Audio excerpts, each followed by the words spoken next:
The Galactic Combat Academy on Nexus Prime had trained warriors from across the known galaxy for over 3 centuries.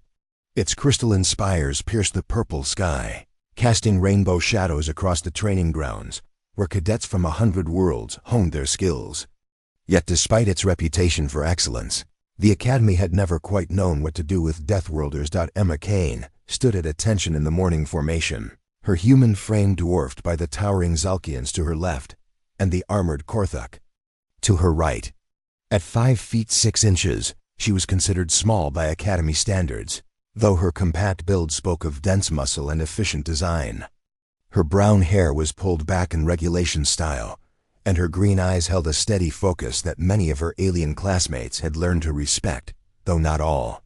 "Listen up, meatsacks," barked Instructor Vel, his serpentine form coiling as he slithered between the ranks. The Nathrak's scales gleamed silver in the morning light, and his 4 arms gestured dismissively at the assembled cadets. "Today we begin advanced combat protocols. For most of you, this will be challenging. For others," his yellow eyes fixed on Emma with undisguised contempt. "Well, let's just say some species are more equipped for civilized warfare than others." A ripple of nervous laughter passed through the formation. Emma's jaw tightened imperceptibly, but she maintained her position. This wasn't the first time Vel had singled her out, and it wouldn't be the last. Humans had only been part of the Galactic Federation for 30 years, and their reputation as Deathworlders preceded them everywhere. Born on a planet that most civilized species considered a hellscape, humans were viewed with a mixture of fear and disdain. Too primitive for proper society, too dangerous to ignore completely. "The humans think they're warriors," Vel continued, his voice dripping with amusement. "They come from their little mud ball, puffing out their chests, talking about their warrior spirit, and never giving up. How quaint." He paused directly in front of Emma, his breath reeking of sulfur. "Tell me, little Deathworlder, what makes you think you belong here with real soldiers?" Emma's voice remained steady. "I'm here because I passed the same entrance exams as everyone else, sir." "Ah yes, the exams." Vel's laugh was like grinding metal. "Written tests and basic physical trials. But this isn't about memorizing star charts or running in circles. This is about what happens when civilized beings meet real violence. When the shooting starts, when the blood flows, when friends die screaming, that's when we see who has the stomach for war." The formation shifted uncomfortably. Even among the diverse alien cadets, Vel's words carried weight. Most species had evolved past their primitive phases, developing technology and philosophy that elevated them above base violence. Humans, everyone knew, were different.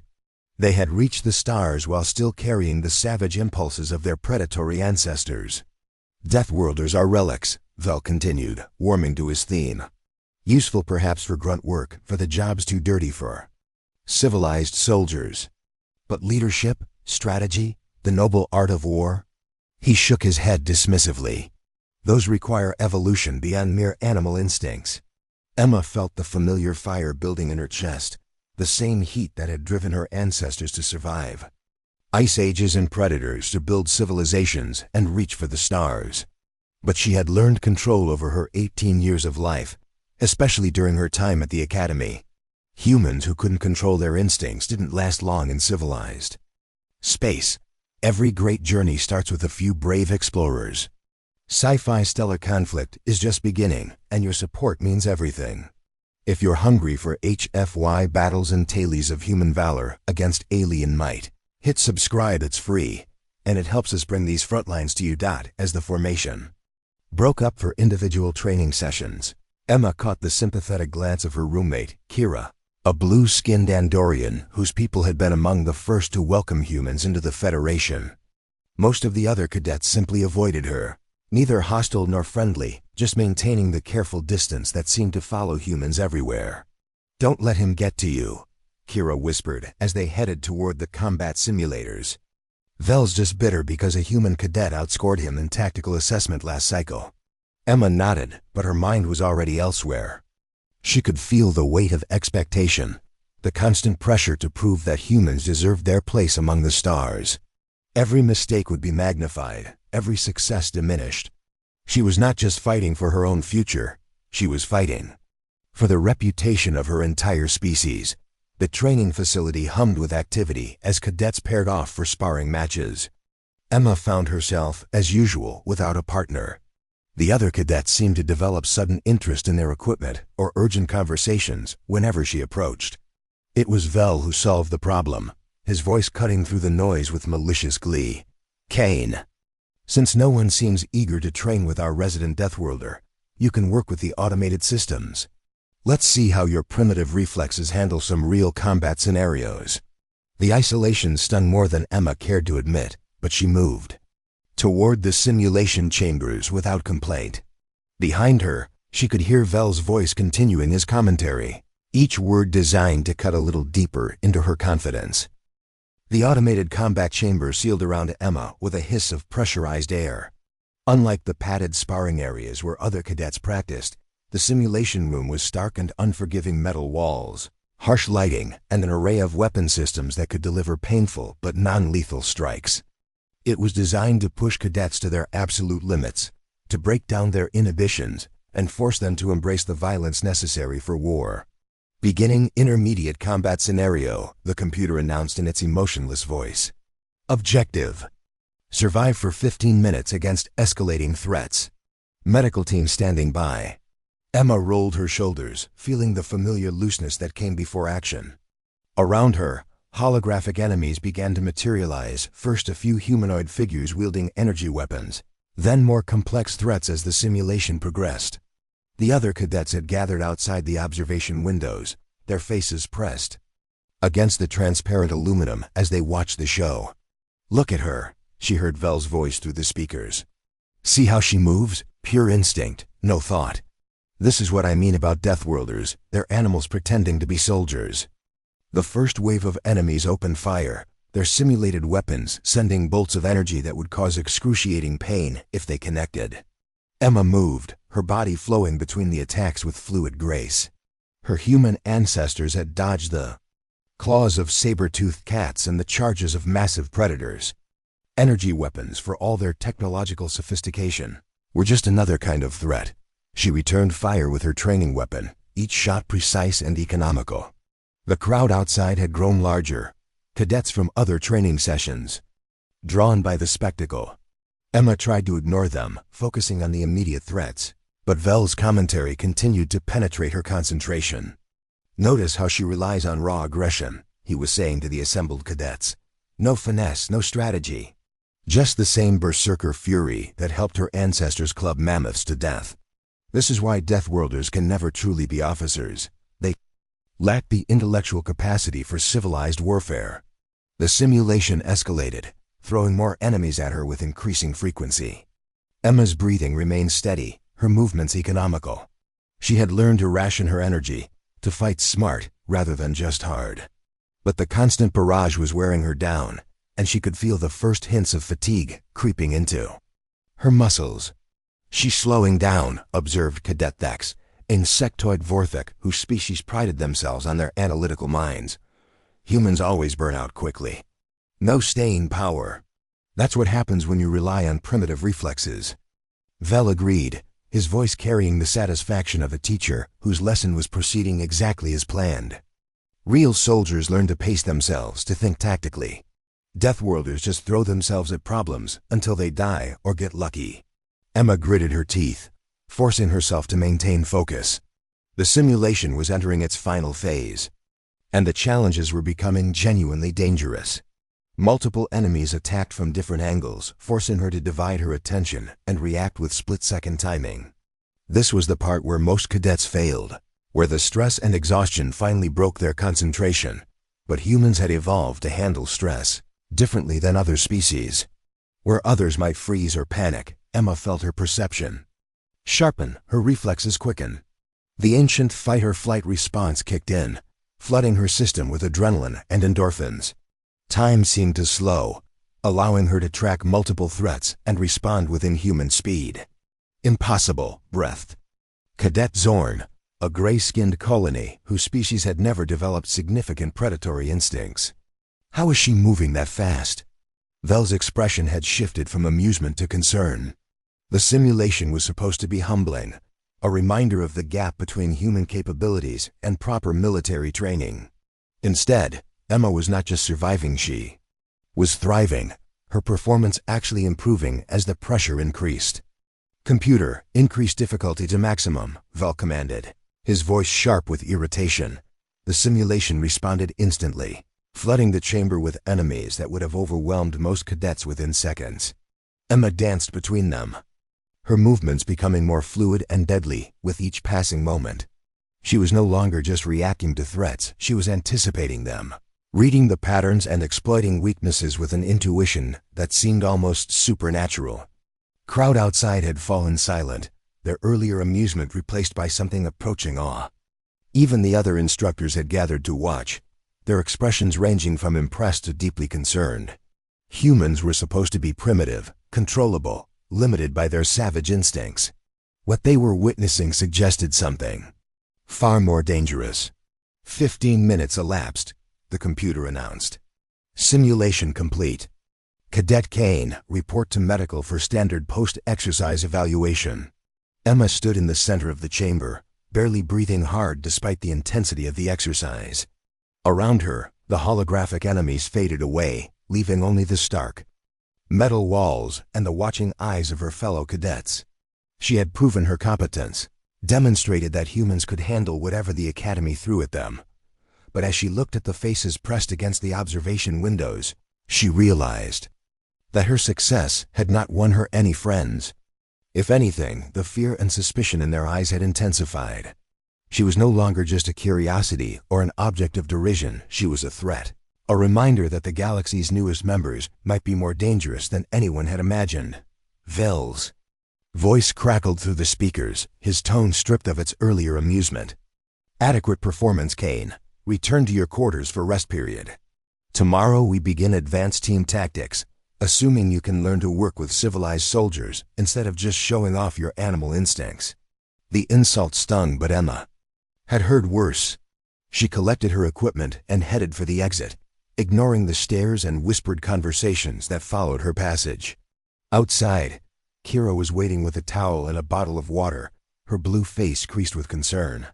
"That was incredible," Kira said softly. "I've never seen anyone handle maximum difficulty like that. But Emma ... You need to be careful. Vel looks like he wants to dissect you." Emma accepted the water gratefully, her throat suddenly dry. "I was just doing my job. Following orders, completing the exercise." "No," Kira shook her head. "You were being human. And that's what scares them." The next morning brought gray clouds over Nexus Prime, the kind of overcast sky that reminded Emma of rainy days back on Earth. She stood in formation with the other cadets, but the atmosphere had changed overnight. Where once there had been indifference or casual mockery, now there was a palpable tension, as if everyone was waiting for something to happen. Vel arrived later than usual, his serpentine form moving with more deliberate menace than his typical arrogant swagger. His forearms were crossed, and his yellow eyes held a coldness that made several cadets shift uncomfortably. When he spoke, his voice carried the authority of someone who had made a decision. "Today we discuss the realities of military service," he began, his gaze sweeping over the assembled cadets before settling on Emma. "War is not a game, not a simulation where you can show off and play hero. Real soldiers die. Real soldiers watch their friends die. And real soldiers have to live with the choices they make when everything goes wrong." The formation listened in silence, sensing that this was more than a routine lecture. Vel's words carried the weight of personal experience, the kind of hard-earned wisdom that came from seeing combat rather than just teaching it. "Some of you think you understand war because you can handle a training exercise," Vel continued, his voice growing harder. "You think speed and reflexes and primitive instincts make you warriors, but war is about sacrifice. It's about discipline. It's about knowing when to hold the line and when to fall back, when to save your own life and when to throw it away for the greater good." Emma felt the familiar tightness in her chest, the sense that she was being targeted for reasons beyond her control. But she maintained her position, her expression neutral despite the growing anger in her gut. "Let me tell you about real war," Vel said. his voice dropping to a whisper that somehow carried more menace than his loudest shout. 3 years ago, I served alongside a human unit during the Zarian Rebellion. They called themselves the Ion. Hawks or some such dramatic nonsense. Full of swagger and bravado, just like our little Deathworlder here. The comparison was deliberate, designed to wound. Emma's hands clenched into fists at her sides, but she forced herself to remain still. Around her, the other cadets watched with the kind of fascination that came from witnessing a slow-motion disaster. They were brave, I'll give them that. Vel continued, his tone shifting to mock admiration. Brave and stupid. When the rebels broke through our lines, when civilized soldiers were conducting an orderly withdrawal, these heroes decided to make a stand. They were going to hold the line, save the day, prove that humans belonged in the big leagues. Emma's breathing had become shallow, her pulse quickening despite her efforts to remain calm. She could sense where this story was going, could feel the trap closing around her. They died, of course, Vel said with casual cruelty. All of them. Cut down like wheat because they couldn't understand the difference between courage and stupidity. Their bodies bought us maybe 10 minutes that would have been unnecessary if they had just followed orders and withdrawn with everyone else. The words hit Emma like physical blows. She had heard stories about the Zarian Rebellion, about the human units that had fought and died in the early days of the Federation's expansion. But to hear their sacrifice dismissed so casually, to have their courage labeled as stupidity, it was more than she could bear. Those soldiers died for nothing, Vel pressed on, his voice rising with fake emotion. Their families back on Earth got nice medals and prettier lies about heroism and honor. But the truth is, they threw their lives away because they were too primitive to understand real warfare. Just like every Deathworlder who thinks they can play soldier with civilized beings. That's enough, Emma said quietly, her voice cutting through Vel's monologue like a blade. The formation went dead silent. Even the wind seemed to pause, as if the planet itself was holding its breath. Vel's eyes widened slightly, not in fear but in anticipation. He had been pushing for this moment, building toward this confrontation with the skill of a master manipulator. I'm sorry, Cadet Kane, he said with mock politeness. Did you have something to add to my lecture? Emma took a step forward, her movement fluid and controlled despite the fury building inside her. Those soldiers died protecting the supply convoy. With 3,000 civilian refugees. They held the line so those people could escape. That's not stupidity, that's duty. Duty, Vel repeated, his voice dripping with disdain. How wonderfully primitive. Tell me, little Deathworlder, what duty do you think you serve here? What grand purpose drives you to pretend you belong among real soldiers? The question hung in the air like a challenge. Emma could feel the eyes of every cadet on her, could sense the collective held breath of the formation. This was the moment where she would either back down or cross a line that couldn't be uncrossed. I serve the same duty as every other cadet, she said, her voice steady despite the storm building inside her. To protect the innocent and serve the Federation. Vel's laugh was like breaking glass. The Federation? You think the Federation needs protection from Deathworlders? From animals who can't even control their own violent impulses? He slithered closer, his massive form looming over her. The Federation tolerates your species because you're useful for certain kinds of work. Dirty work, dangerous work. The kind of jobs that civilized beings won't do. And what kind of work is that? Emma asked, her voice barely above a whisper. Vel's smile was cold and predatory. Dying little Deathworlder. Your species exists too. Die in place of people who matter. That's all you've ever been good for, and it's all you'll ever be good for. The world went very quiet for Emma. The sounds of the training ground faded away, replaced by the thundering of her pulse in her ears. She could feel something breaking inside her, some carefully maintained barrier that had kept her civilized. Instincts in check. For 18 years, she had learned to control her human nature, to suppress the savage impulses that made other species fear her kind. But there were limits to any control, and Vel had just found hers. The change in Emma was instantaneous and terrifying. One moment she was standing at attention, the picture of military discipline. The next, she was moving with the fluid grace of a predator, her body coiled and ready for violence. Every cadet, in the formation took an involuntary step back, their instincts screaming warnings that their conscious minds were only beginning to process. "What did you just say?" Emma's voice was quiet, but it carried a quality that made Vel's scales ripple with sudden unease. This was not the tone of a respectful cadet addressing a superior officer. This was the voice of something far more dangerous. Vel, to his credit, did not back down. His forearms spread wide in a gesture of mock surrender, his serpentine body coiling as he prepared for whatever might come next. "I said your species exists to die for people who matter. Did I stutter, Deathworlder?" Emma's smile was nothing like the expression the other cadets had seen from her before. It was cold and predatory, the kind of smile that had once convinced saber-toothed cats to find easier prey. "No, you didn't stutter. You just made a very serious mistake." The attack came without warning. Emma moved with inhuman speed, her body flowing across the distance between them like liquid mercury. Vel had time to register the motion, to begin raising his arms in defense, but human reflexes had been honed by millions of years of evolution on a world where hesitation meant death. Emma's first strike caught Vel across his serpentine throat, a precise blow that disrupted his breathing and sent him stumbling backward. Her second strike targeted his primary left arm, the joint-locking technique she had learned in hand-to-hand combat class applied with devastating efficiency. The sound of breaking bone cracked across the training ground like a gunshot. Vel's scream was a sound that none of the watching cadets had ever heard before, the cry of an apex predator suddenly finding itself outmatched by something even more dangerous. His remaining arms flailed wildly, trying to fend off the human who had attached herself to him like a living weapon. "You want to know what Deathworlders are good for?" Emma's voice was conversational, almost casual, as she systematically dismantled Vel's defenses. "We're good at surviving. We're good at adapting. And we're very, very good at violence." Her next strike was the one that would be talked about for years afterward. Emma's right fist connected with Vel's jaw with the accumulated force of 18 years of training, 18 years of suppressed anger, and millions of years of evolutionary pressure.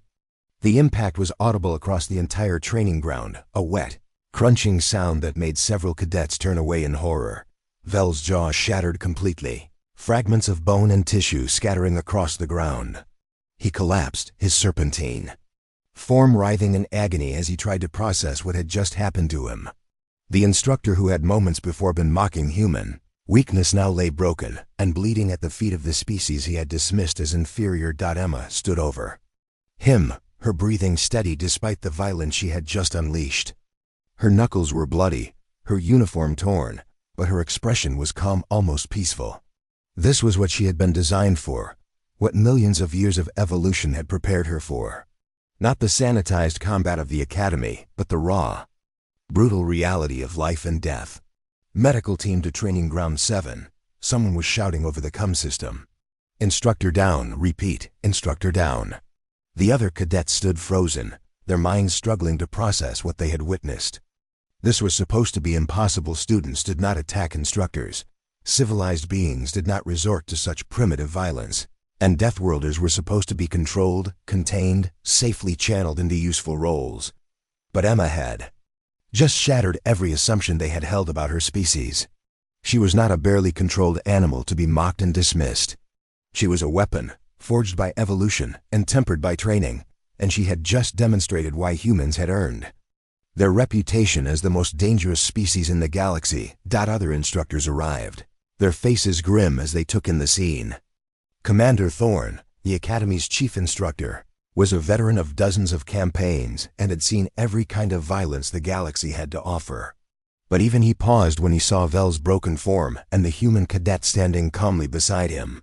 "Cadet Kane," Thorne said carefully, his voice carrying the authority of someone who had commanded respect across 100 worlds. "Step away from the instructor." Emma complied without hesitation, her movements once again controlled and precise. The savage fury that had consumed her moments before had vanished, replaced by the disciplined bearing of a professional soldier. But everyone watching knew that the violence was still there, carefully contained but ready to emerge at a moment's notice. "Sir," Emma said, her voice respectful. Instructor Vel was providing instruction on the realities of military service. I felt it was important to offer a practical demonstration. The response was so calm, so matter-of-fact, that it took several seconds for the implications to sink in. Emma had not lost control. She had made a conscious choice to unleash her violent capabilities. The attack had been calculated, precise, and devastating. This was not the action of a primitive animal, but of a skilled predator who had decided that a lesson needed to be taught. Commander Thorne studied Emma's face, looking for some sign of remorse or recognition of the severity of what she had done. He found neither. Instead, he saw the steady gaze of a professional soldier who had accomplished her mission with ruthless efficiency. "Cadet Kane," he said finally, "you are confined to quarters pending a full investigation. The rest of you, return to your barracks. Training is suspended for the remainder of the day." As the formation dispersed, Emma walked calmly toward the barracks, her head held high despite the stares and whispered conversations that followed her passage. Behind her, medics worked frantically to stabilize Vel's injuries, their sophisticated medical equipment struggling to repair the damage that human hands had inflicted. The real damage had been done to something far more fragile than bone and tissue. The Academy's entire understanding of human nature had been shattered along with Vel's jaw, and nothing would ever be quite the same again. The inquiry lasted 3 days. Emma sat in the sterile hearing room, her hands folded in her lap as a panel of senior officers reviewed her actions. Commander Thorne presided over the proceedings, his weathered face giving nothing away as witness. After witness recounted the events on the training ground, the testimony was remarkably consistent. Vel had deliberately provoked Emma, pushing her past reasonable limits with his calculated cruelty. Several cadets spoke of his pattern of harassment, the way he had singled out the human cadet for special attention. But they also spoke of Emma's response swift, brutal, and terrifyingly effective. "The question before us," Commander Thorne said on the final day, "is not whether Instructor Vel's conduct was inappropriate. That much is clear. The question is whether Cadet Kane's response was justified, and what it tells us about the integration of Deathworlders into our military structure." Emma had remained silent throughout most of the proceedings, speaking only when directly questioned. Her answers were precise and professional, betraying neither remorse nor satisfaction. She had done what she believed was necessary, and she was prepared to accept the consequences. "Cadet Kane," Thorne continued, "you have demonstrated capabilities that exceed our previous understanding of human potential. Your instructors describe you as disciplined, intelligent, and highly skilled. Yet you also possess a capacity for violence that some find disturbing." Emma met his gaze steadily. "Sir, I am exactly what humanity needs me to be. We joined the Federation not as conquerors or destroyers, but as protectors.